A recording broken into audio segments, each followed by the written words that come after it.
I was looking for my glasses. A simple thing, right? I was looking for my glasses to read the newspaper after lunch. I leaned over the desk drawer in my son David's room. Maybe I'd accidentally put them there. And there, amongst the utility bills and old photographs, I saw the documents that changed my entire life. A loan agreement for $200,000. The collateral? My condo on Revolution Street, now let's call it Park Avenue, Chicago. The one I bought 30 years ago, working 12 hours a day. And below it, my signature. Except I had never signed that contract.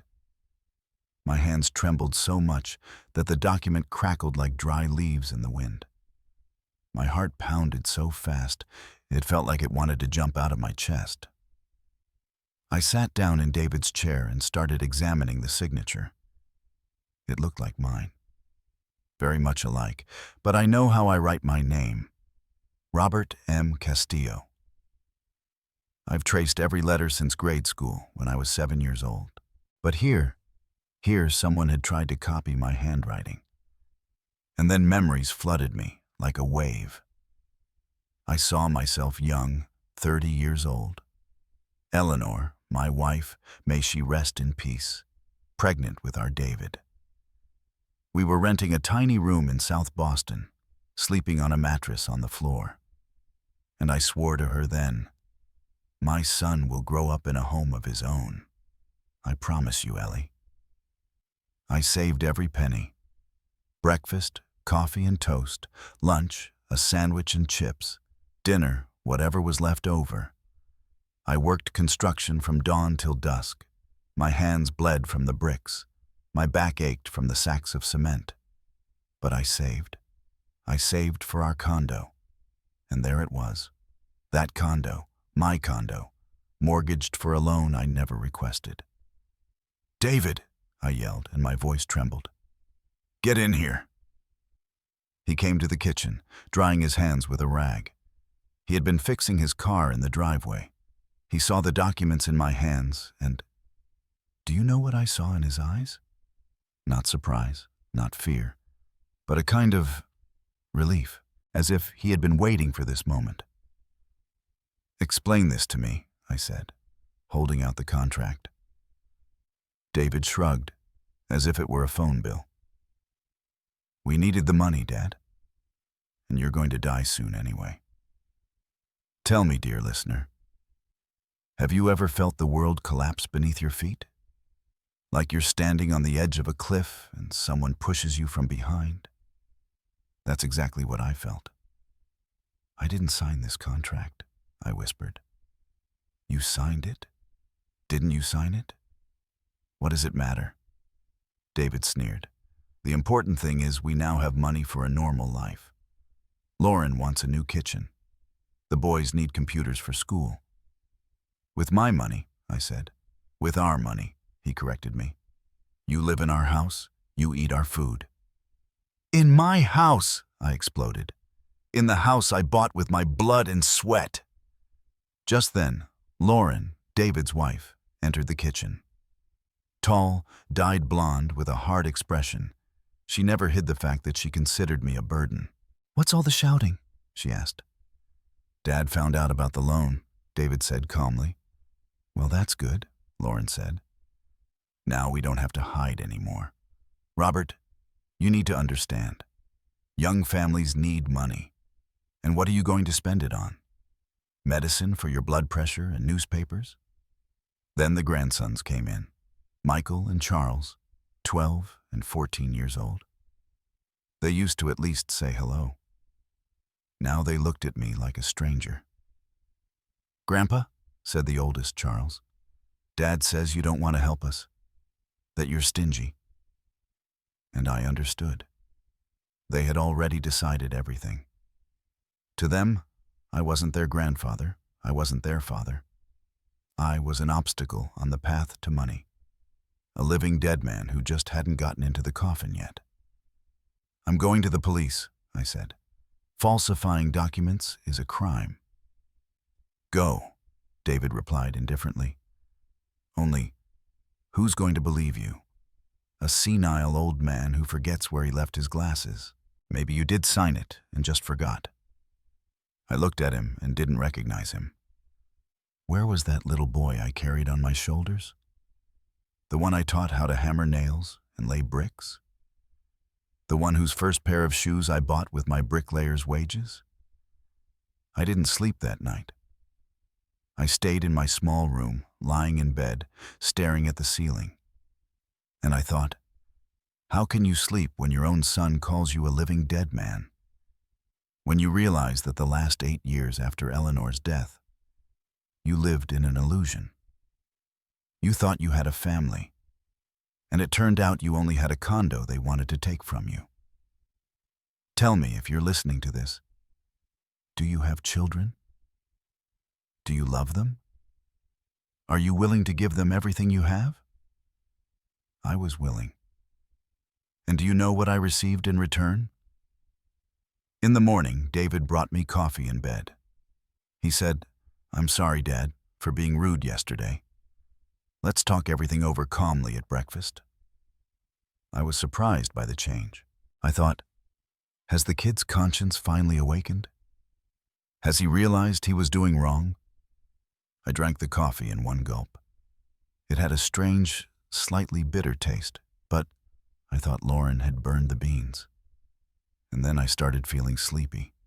First light, like after a heavy meal. Then heavier, my eyelids got heavy. As if weights had been tied to them, I tried to get out of bed, but my legs wouldn't obey. "David," I called, but my voice sounded like it was coming from underwater. "Everything's fine, Dad." I heard his voice from very far away. "Just rest a little." And I sank into the darkness, but not into a normal sleep, into a strange state where consciousness came and went, like radio waves in the mountains. In that semi-sleep, memories came to me, more vivid than usual, as if someone had turned on a color television in a black and white room. I saw the maternity ward in 1978. Eleanor lying in bed, tired but happy. And on her chest, a small, red, wrinkled bundle. "Our David," Ellie whispered. "Look how beautiful." And I looked at that baby and thought, my God, how tiny he is. How will I protect him? How will I give him everything he needs? And there he is, already walking around our rented room, holding my hand. First steps. Eleanor cries with happiness, and I lift my son in my arms and say, "Well done, champ. Now you're a big boy." And there he is at 7 years old. Saturday. I take him with me to the construction site. I teach him how to lay a foundation, how to set the bricks. He listens attentively. He asks questions. "Dad, why don't the bricks fall?" "Because there's cement between them, son. It holds them together, just like love holds a family together." Lord, how foolish I was back then. Another image. David is already a teenager, about 15 years old. Eleanor got sick, her first time in the heart hospital. There was no money for treatment, no insurance. I sold my tools. I borrowed from the neighbors. And David tells me, "Dad, I'm going to find a job. I'm going to help you." And he did find one. He delivered newspapers in the mornings before school. He was a good boy then. When did everything change? Through the fog of the drugged sleep, I heard voices. "Are you sure this is right?" A woman's voice. Lauren's. "What choice do we have?" David replied. He threatened to go to the police. In a month or two, he'll get used to it and calm down. And in the meantime, we'll arrange everything the way it should be. And what if he escapes? From where? It's not a jail. It's a retirement home. They take care of the elderly, feed them, treat them. Maybe he'll even be better off there. And then I understood. They were taking me somewhere. In the car. I tried to open my eyes, but my eyelids wouldn't obey. I tried to move, My body felt alien. "Forgive me, Dad." I heard David's whisper right in my ear. "But I have no other choice. I need that money. Lauren says she'll leave me if I can't support the family. And the boys. They need an education, a future." I wanted to scream at him, "Idiot." But what future will children have who see their own father betray his own father? But only a groan came out of my throat. The car stopped. They carried me by my arms, David on one side, an unknown man on the other. They dragged me like a sack of cement. I saw through my half-closed eyelids a low, gray building, a sign. Golden Years Retirement Home. In the reception area, David was talking to a woman in a white uniform. "Yes, my father has progressive dementia. Sometimes he gets aggressive. He can hit people. This morning he tried to turn on the stove. He said everyone was against him. I had to give him a tranquilizer. Here is the doctor's certificate." Lies. All lies. But who's going to believe an old man who was brought in half unconscious? The last thing I remember from that day. They were laying me on a narrow bed in a room that smelled of urine and medicine. And David's voice in the hallway. "If anything happens, call. But I don't think I can visit very often. Work, you understand." And he left. My son, whom I raised for 37 years, to whom I gave my whole life, simply turned around and left, as if he had thrown old furniture in the trash. At that moment, lying in a stranger's bed, I understood. My former life was over. Robert Castillo, bricklayer, father, owner of his own condo. That man was dead. And who was I now? Just a number in the retirement home's logbook. Do you know what the most terrible thing about a betrayal is? It's not the pain of the blow. It's realizing that all those years of love, care, sacrifices, all of it turned out to be pure illusion. That you loved a person who didn't really exist. The first few days at Golden Years passed in a fog. They kept me on very strong medication. Pills 3 times a day, injections at night. My head felt like it was stuffed with cotton. My thoughts got tangled. My tongue wouldn't obey my words. The orderly, Rod, a fat, unshaven man about 40 years old, treated me like an object. "Hey, Grandpa, open up." And he shoved the spoon of watery oatmeal so roughly that I choked. If I tried to resist, I'd turn my face away from the food. He'd grab my chin. "Don't throw a fit. See how many like you there are here?" And it was true. There were 4 of us in the room. Mr. Eugene, 90 years old, half the time didn't know where he was. He called out for his deceased wife. Mr. Walter, after a stroke, couldn't use the left side of his body. He only spoke with one eye. And Paul, the youngest of us, about 70 years old, but with a disease that made him tremble all the time and talk to himself. The smell in the room was so bad it made you want to suffocate. Urine, unwashed bodies, medicine, spoiled food. The windows weren't opened. For safety.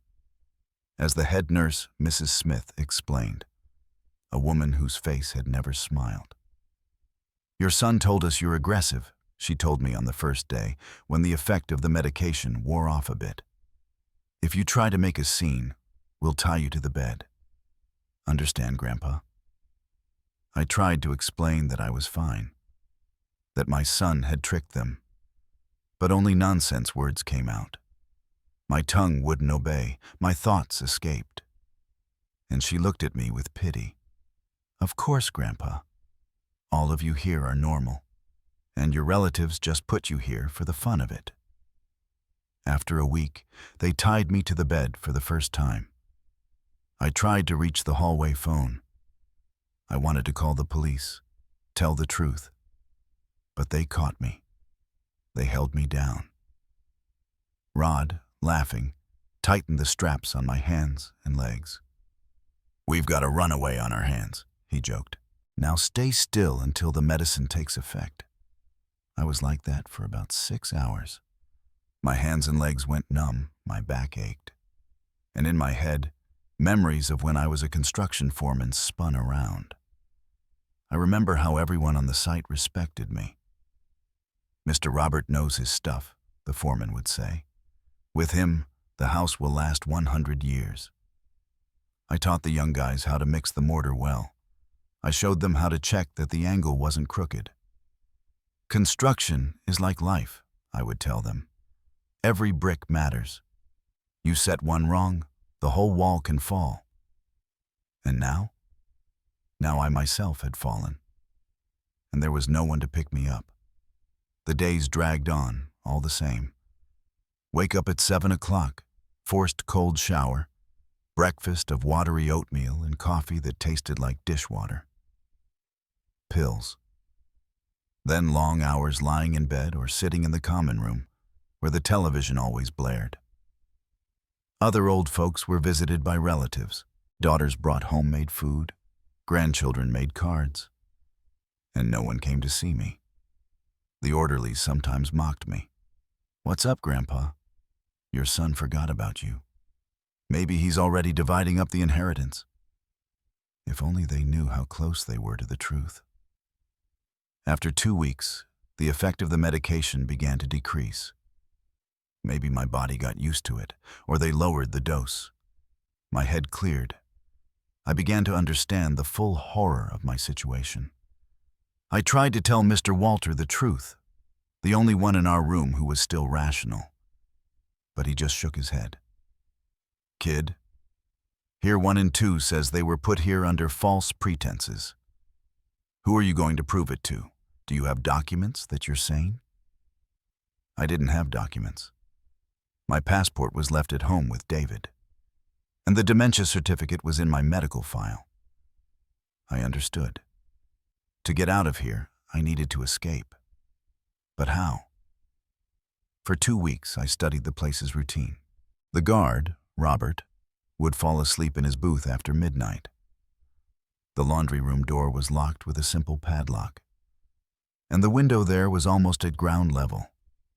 The plan formed itself.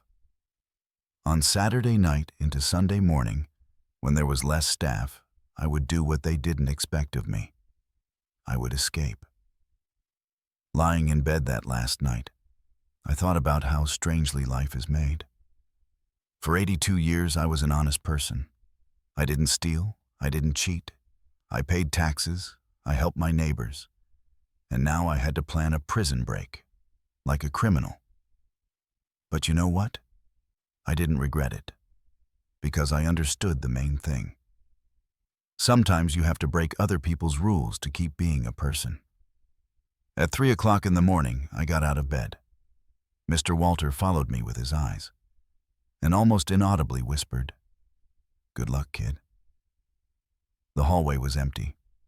Robert was asleep in his booth, snoring like a truck. The laundry room door gave way on the 3rd try.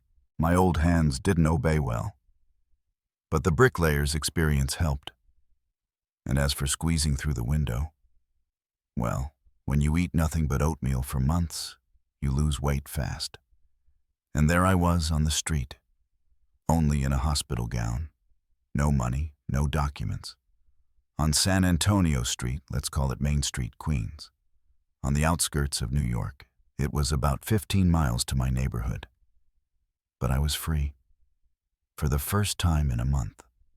Free, although freedom turned out to be cold, dark, and very terrifying. The first thing I did was go to my condo. I thought, maybe David came to his senses. Maybe he's waiting for me, worried. How wrong I was. I got there just before dawn. I walked all night, barefoot, in a hospital gown. My feet were covered in blood. But I kept walking, because a home is a home. Where you lived 30 years, where your son was born, where your wife died. I approached the building at sunrise. I looked at the windows of my 2nd-floor condo. The kitchen light was on. David was drinking coffee, reading the newspaper, as if nothing had happened, as if his father hadn't been thrown into a nursing home like a dog. I went up the stairs, knocked on the door. Lauren opened it. She saw me, and her face twisted in horror. "David," she screamed, "your father is back." My son came out into the hallway. He looked at me and... Do you know what he said? "Dad, what? You escaped? We can't have this. They take care of you there. I'm calling them right now to come get you." "David," I said to him, "son, let me come inside. This is my home. Let's talk everything over calmly." And he answered, "What home? You haven't lived here for a month. And the papers for the condo?" "I have the papers." And he slammed the door shut. He simply slammed the door in his own father's face. I stood on the landing, unable to believe it. My neighbor, Mrs. Miller, peeked out of her condo. She saw me in a gown, disheveled, dirty. "Mr. Robert?" She was surprised. "What's wrong?" I tried to explain. But how do you explain something like that? That your own son robbed you, falsified documents, put you in a nursing home? Who would believe you? "Go home, Mr. Robert," Mrs. Miller said. "Rest. Tomorrow everything will be clearer." Home. And where was my home? For 3 days I sat on a bench in the park near our neighborhood. I thought David would come to his senses, would come look for me. But no one came. Instead, employees from the nursing home came. Rod with 2 guards, they wanted to take me by force. I had to run. In a gown, barefoot, through the streets of New York. An 82-year-old man fleeing from orderlies.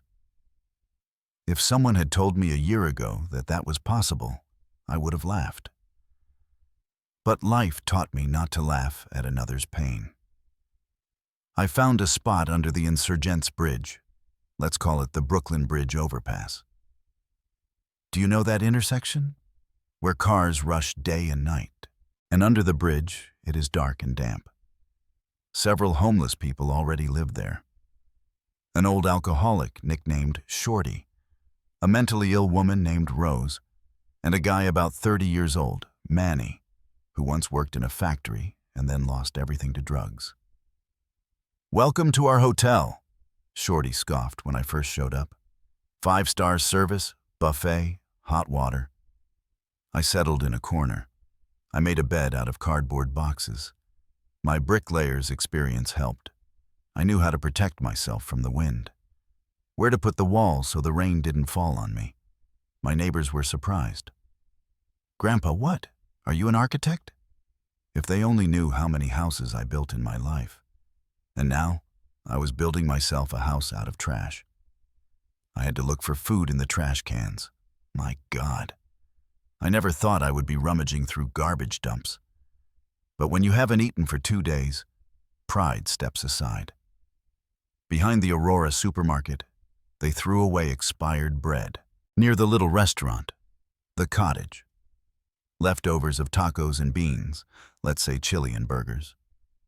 The owner of the cottage, a good stout woman named Lupe, sometimes brought me hot food. "Here, Grandpa, eat this." God knows who needs what. Those people kept my faith that humanity wasn't completely lost. But there were others too.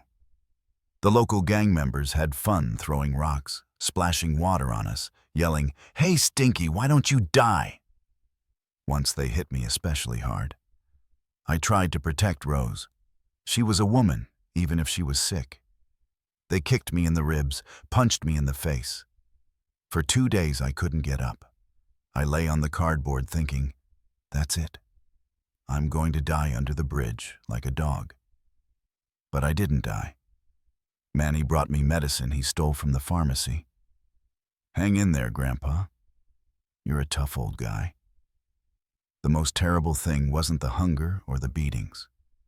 The most terrible thing was running into people who knew me. Once I saw my former foreman, Mr. Gus, on the street. Together we built half of the Beverly Hills neighborhood. Let's use a well-known, high-end American neighborhood. He recognized me, stopped, tried to say something, and then lowered his eyes and quickly walked past. I understand. What do you say to a person who has fallen to the bottom? How are you?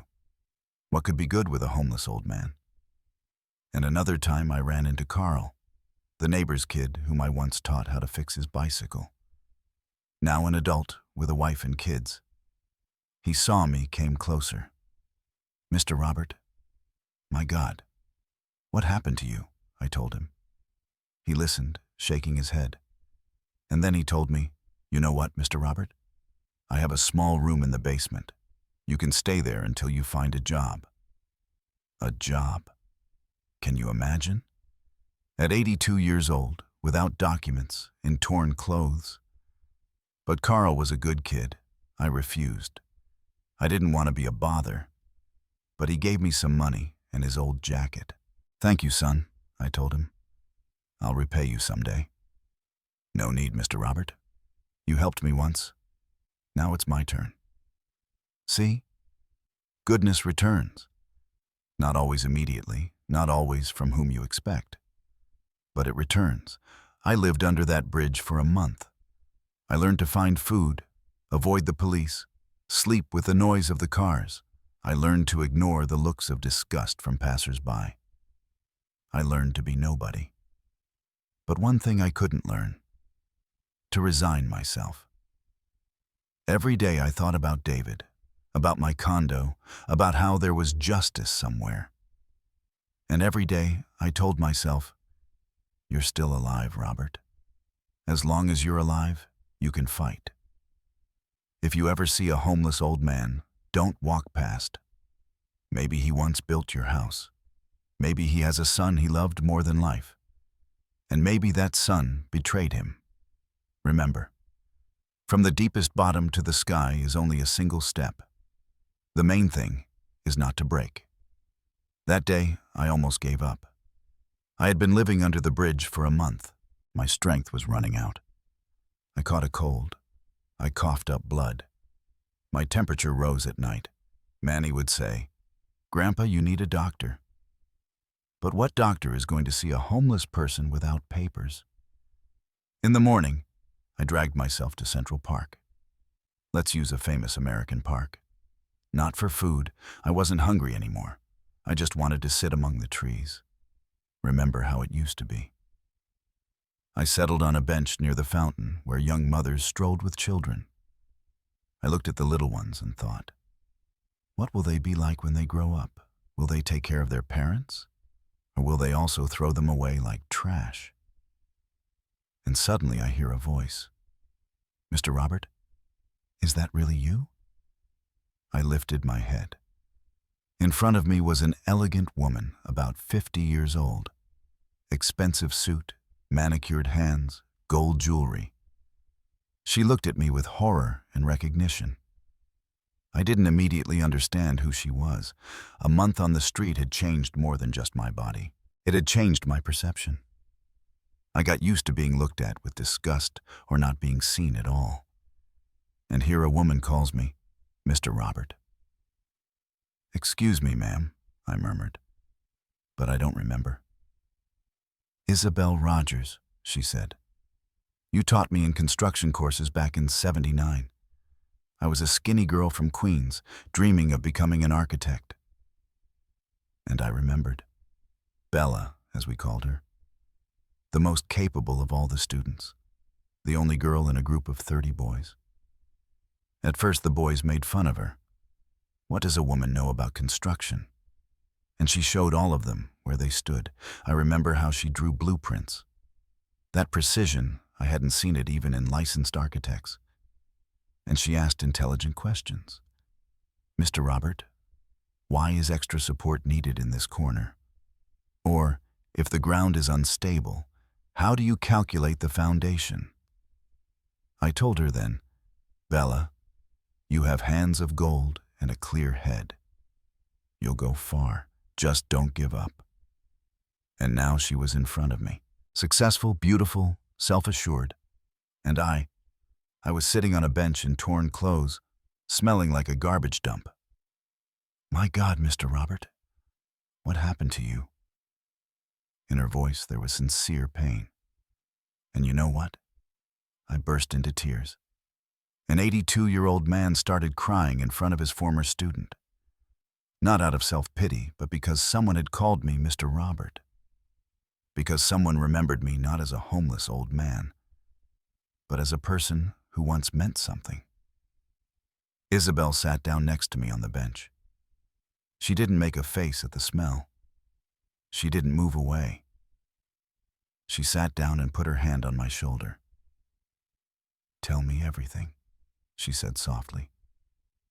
And I told her. Everything. About the loan, the falsified signature, the nursing home, the month on the street. I spoke and I saw her face change. First disbelief, then horror, then anger. "That son of a—" she swore when I finished. "I'm sorry, Mr. Robert, but there's no other way to describe him." Then she got up, pulled out her phone. "Hello, Michael. Cancel all my appointments for today.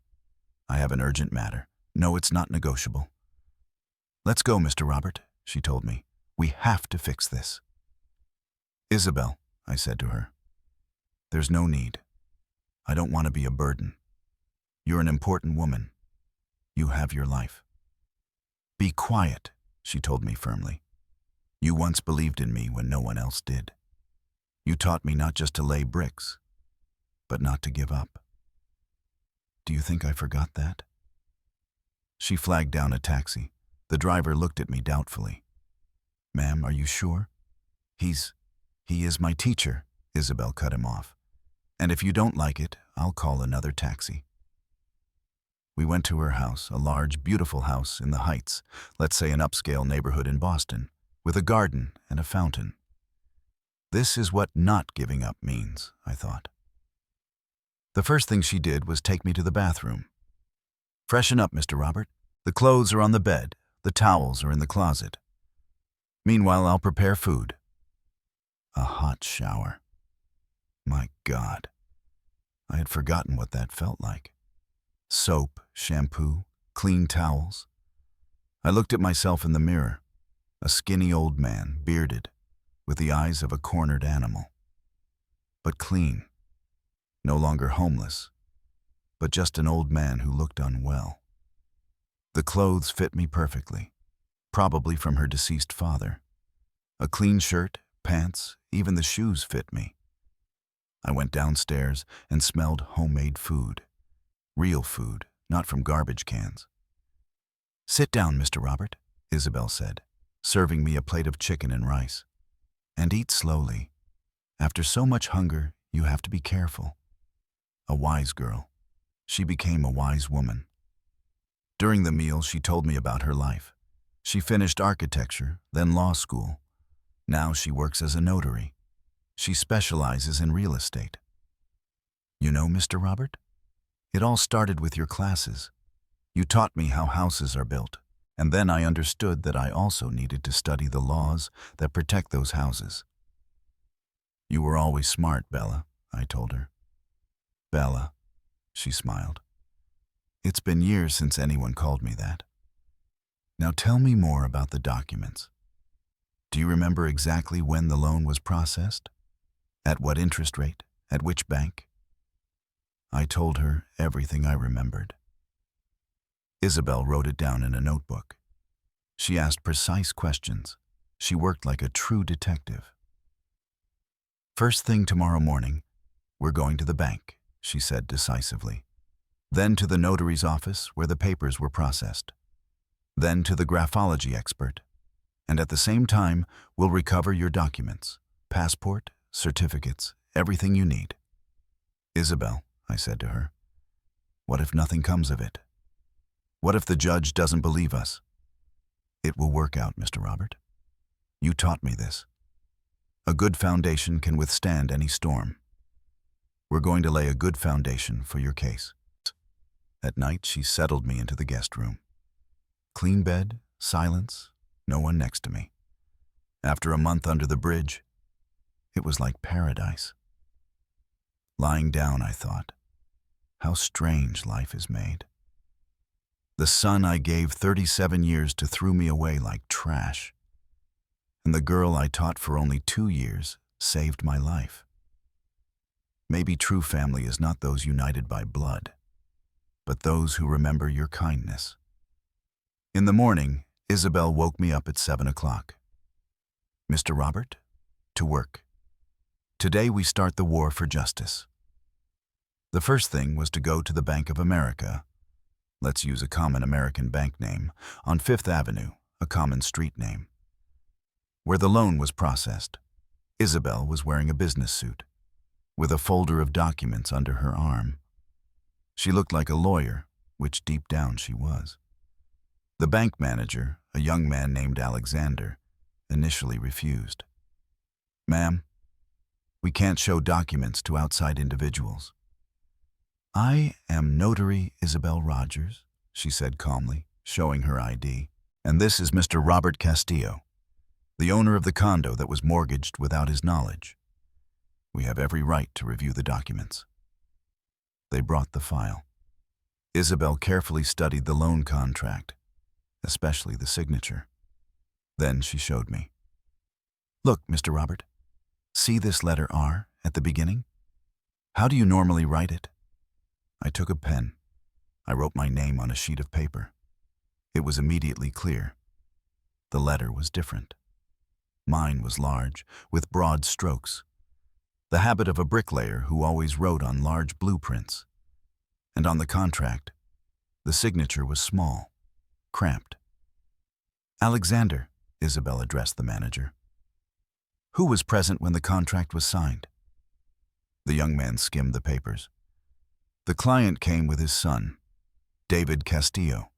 He said his father was hard of hearing. He asked for everything to be explained to him." "And did you notice anything strange about Mr. Robert's behavior?" "Honestly?" Alexander hesitated. The old man looked somewhat dazed. We thought it was his age, but the son explained that he was taking medication for blood pressure. Of course. David was already giving me something in my food back then. He prepared everything in advance. "I need copies of all the documents," Isabel said, "and the security camera footage from that day." "The recordings are only saved for a month," Alexander shrugged. "Worse for the bank," Isabel replied coldly. "That's a serious violation of procedure. A loan with mortgage guarantee without proper verification of the applicant's identity." The next day we went to the graphology expert. Isabel knew the best expert in the city, Mr. Arthur Williams, an old man with thick glasses but steady hands, a sharp eye. He compared my true signature with the one on the contract through a magnifying glass. He measured the angles of the letter's tilt. He checked the pressure. He studied micro-elements of the handwriting. "It's definitely a forgery," he concluded after an hour. "And a crude one at that." The forger made an effort, but he didn't have enough samples to study the handwriting, see? The letter M of the last name is not written as you normally write it. Now we had evidence. Isabel filed several lawsuits at once in court. Against the bank for violation of procedure, against David for fraud, falsification of documents, kidnapping, and elder abuse. "It's going to be a sensational case, Mr. Robert," she warned me. "Be prepared for your son to try to discredit you. He'll say you have memory problems, that you forgot everything." But I was prepared. A month on the street taught me not to fear anything. David received the court summons a week later. Isabel told me how he spoke to her on the phone. He tried to negotiate. "Ma'am, why do we need court? Let's arrange everything amicably. The old man is sick. He has senile dementia." "Your father passed the psychiatric evaluation wonderfully," Isabel replied to him. "But you, sir, will be tested before the judge." The first hearing was a real circus. David brought his lawyer, a cheap shyster named Garrison Powers, who specialized in divorces. "Your Honor," this Powers began, "my client acted exclusively for the benefit of his elderly father. Mr. Robert suffers from mental changes due to age. He cannot properly evaluate the situation." "Objection!" Isabel stood up. The plaintiff has a psychiatric certificate of full mental capacity. That certificate was obtained after the fact, Powers tried to wiggle out. But the dementia certificate that the defendant provided to the nursing home is false, Isabel countered. We have the expert's opinion. The judge, an older, strict woman named Judge Aguilar, carefully studied all the documents. Mr. David Castillo, she addressed my son, explain to the court what you spent the $200,000 loan funds on. David hesitated. On family necessities, repairs, the children's education. We have bank records, Isabel stated. The money was withdrawn in cash over a week. $50,000 were spent at the Royal Casino, another $30,000 on jewelry at a jewelry store, not for his wife, but for a certain Dahlia Vance. A commotion broke out in the courtroom.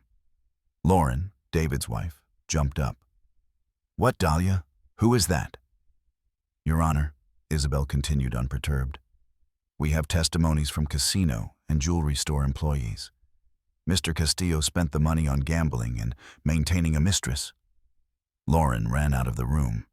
David's children, my grandsons, looked at their father with horror. And he sat there, red, sweating, understanding that everything had fallen apart. One more question, Mr. Castillo, the judge continued. Why did you intern your father in the nursing home with a false diagnosis? I thought he would be better off there. Care, treatment. In a private establishment where the residents were abused? Isabel showed photographs from my medical file. Bruises, malnutrition, signs of depression. At the second hearing, David no longer had a lawyer. Lauren filed for divorce, took the children, and went to live with her mother. There was no money left for a lawyer.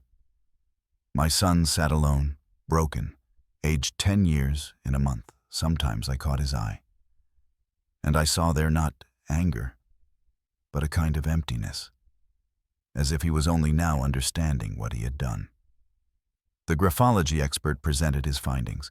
The signature on the loan contract was not made by Mr. Robert Castillo, but by another person who tried to imitate his handwriting. The sentence was harsh. 3 years in prison for fraud, falsification of documents, and elder abuse. The bank was ordered to cancel the loan contract, and the condo was returned to me. David was arrested right there in the courtroom. As they led him away in handcuffs, he turned and looked at me, and I saw in his eyes that little boy I once carried on my shoulders. Forgive me, Dad, he whispered. But it was too late. He lasted a year in prison. He got sick with tuberculosis, a prison illness, due to the bad conditions and a weak immune system. The doctors offered him treatment, but he refused to take the medicine. Why do I want to live? He would tell his cellmates. I betrayed my own father. I'm not a person. I'm an animal. Lauren and the children didn't visit him, and I didn't go either when the news of his death arrived. Isabel asked me, Mr. Robert, don't you regret not forgiving him? Bella, I replied, forgiveness is not forgetting. I forgave his weakness, but the consequences of that weakness he has to bear alone. The news of David's death came on a rainy morning in March. The prison chaplain, Father Joe, called Isabel. She was registered as the contact. Mr. Robert, she told me over the phone, your son asked me to tell you that he regretted what he did. His last words were, tell my dad I loved him, but I didn't know how to be a worthy son. I was sitting in Isabel's kitchen, where I had been living for 6 months, looking out the window at the rain. Did I feel pain? Yes, but not the pain I expected. Not the pain of loss, but the pain of disappointment. The pain that my son was never able to become a man. The funeral is tomorrow, Father Joe said, at St. Nicholas Cemetery. If you want to say goodbye, "Thank you, Father, but I won't go." Isabel was surprised. "Mr. Robert, he was your son after all." "Bella," I replied. "My son died the day he falsified my signature. The one in the morgue is just a person who carried his name. Maybe someone will say I'm cruel, but a month on the street taught me the main thing. Self-pity and pity for those who betrayed you are different things. I felt sorry for David, the child whom I loved. But David, the man who threw his father in the trash, does not deserve pity." After the trial, the condo on Park Avenue was returned to me. Isabel suggested I move back there, but I refused. "Too many bad memories," I explained. "I need to start a new life in a new place." We sold the condo for a good price. The neighborhood had become fashionable over the years. With the money, we bought a small house in Georgetown, D.C. Let's use a quiet, distinguished American neighborhood, on a quiet alley near Fountain Square. 2 floors, a small patio, a workshop in the basement. "Why do you need a workshop, Mr. Robert?" Isabel was surprised. "You're retired now." "Bella," I smiled. "Who said that at 84 years old you have to sit in an armchair waiting for death?" The idea came naturally. In our neighborhood, there are many young people from troubled families. Kids without fathers who wander the streets, getting into bad company. But all they need is a trade that shows them they know how to do something, that they are worth something. I put up an ad near the St. John the Baptist Church. "Experienced master builder teaches trade. Free. Contact Robert Castillo." The first one who arrived was a boy named Eddie, 17 years old. Single mother, no father. They live in one room. An angry, prickly kid, but with skillful hands. "Why do you need this, Mr. Robert?" he asked me suspiciously. "What do you get out of it?" "I get the pleasure of passing on what I know," I replied. "And you will get a profession that will always feed you." We started with the basics. I taught him how to properly hold the trowel, how to mix mortar, how to check that the brick was straight. Eddie grumbled at first. "Why so exact? This is fine." But little by little, he got into it. "Look, son," I would tell him, "construction is like life. Every brick matters. You set one crooked, the whole wall can fall. You do one thing wrong, your whole destiny can be twisted." After a month, Oswald joined us, then Richard, then Manny, the same one who helped me under the bridge. It turned out he quit drugs. He's trying to start a new life. "Grandpa," he told me when he found out I opened a workshop, "teach me to build. I want to build a house for my little girl." The workshop became a lively place. Every day from early morning until late. Hammering, the sound of trowels, the voices of students. I taught them not only the technique, but the philosophy of the trade. "Remember, guys," I would tell them, "the master differs from the helper not only by skill. The master carries the responsibility. If the house you built falls down, it's your fault. If the family you formed falls apart, it's also your fault." Isabel sometimes came to see our progress. She saw how my students, yesterday's vagrants, were becoming masters. And she was happy. "Mr. Robert, you found your calling," she would say to me. "No, Bella.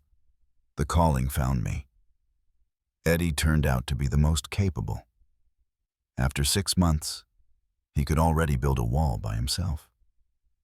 Put up a partition. Repair a roof. He got his first job with the neighbors, house expansion. He earned his first honest dollars. "Mr. Robert," he said, bringing me part of his earnings, "this is yours, for the teaching." "Keep it," I replied. "Better give it to your mom for groceries. I only need one payment, that you become an honest master."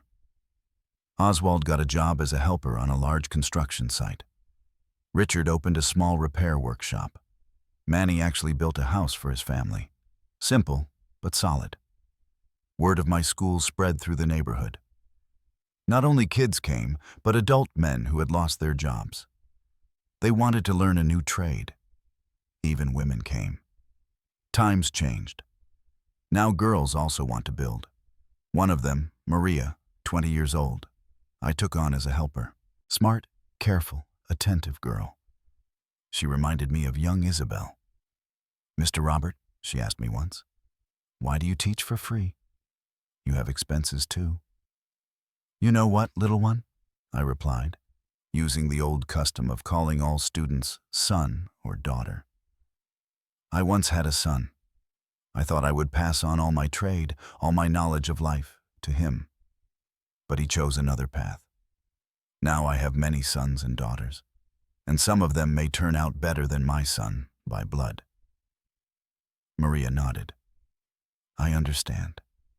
You don't just build houses, you build people." A smart girl. Now I am 86 years old. My hands are not so steady anymore. My back hurts. Sometimes I forget names. But every morning I get up, have breakfast with Isabel. She never married. She says work is more important. And I go to my workshop. New students await me there. New stories. New hopes. Recently, a young boy about 16 years old arrived. Rodney. Angry eyes, tattooed hands. He speaks rudely, just like Eddie was 3 years ago. "What do you know about life, old man?" he asked me aggressively.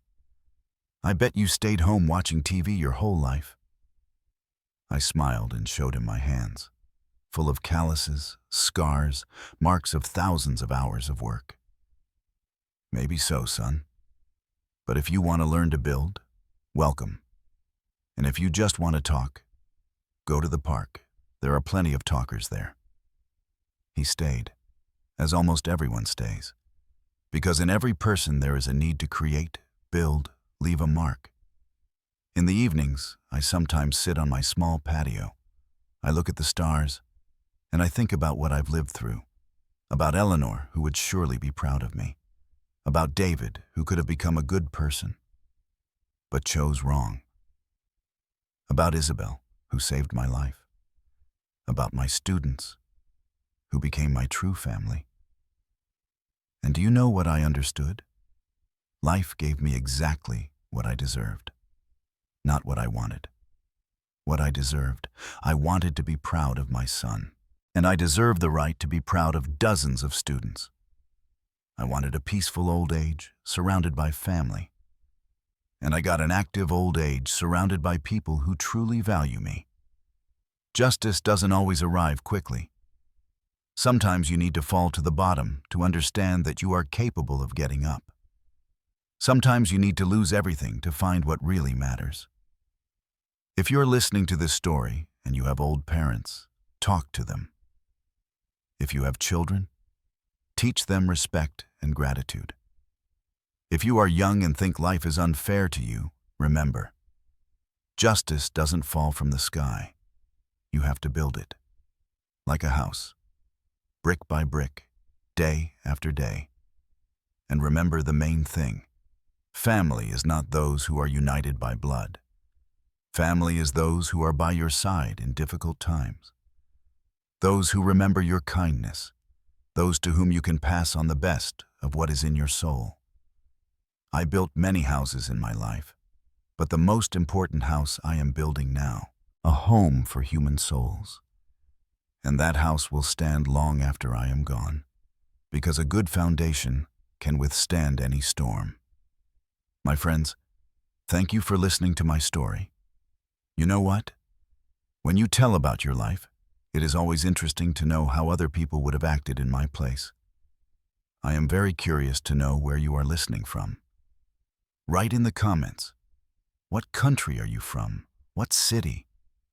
And the main thing, say honestly, how would you have acted in my situation? What would you have done? Would you have continued sacrificing everything for ungrateful children? Or like me, would you have decided to reclaim your dignity? Life is like that. It has no ready-made recipes. Everyone follows their own path.